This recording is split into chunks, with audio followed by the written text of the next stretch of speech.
রোববার বিকেলে রাজশাহী জেলা পুলিশ লাইনে রাজশাহী রেঞ্জ ও রাজশাহী মেট্রোপলিটন পুলিশের আয়োজনে সব পুলিশ ইউনিটের কর্মকর্তা ও সদস্যদের সঙ্গে মত বিনিময় করেন স্বরাষ্ট্রমন্ত্রী সালাউদ্দিন আহমদ।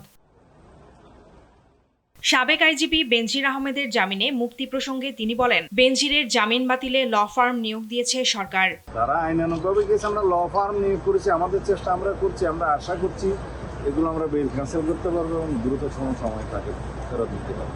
এর আগে সকালে রাজশাহীতে বাংলাদেশ পুলিশ একাডেমিতে ২৭তম বিসিএস পুলিশ ব্যাচের প্রথম পর্যায়ের প্রশিক্ষণ সমাপনী কুচকাওয়াজ অনুষ্ঠানে অংশ নেন স্বরাষ্ট্রমন্ত্রী সালাউদ্দিন আহমদ। সাংবাদিকদের এক প্রশ্নের জবাবে স্বরাষ্ট্রমন্ত্রী বলেন, আগস্ট এলেই কার্যক্রম নিষিদ্ধ আওয়ামী লীগের তৎপরতা বাড়ে। যে কোনো নাশকতার পরিকল্পনা এড়াতে নজরদারি বাড়ানো হয়েছে।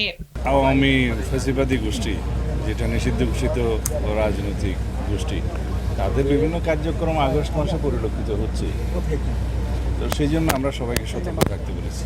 অনুষ্ঠানে অভিবাদন গ্রহণ শেষে বিভিন্ন বিষয়ে শ্রেষ্ঠত্ব অর্জনকারী প্রশিক্ষণার্থীদের পুরস্কার প্রদান করেন স্বরাষ্ট্রমন্ত্রী।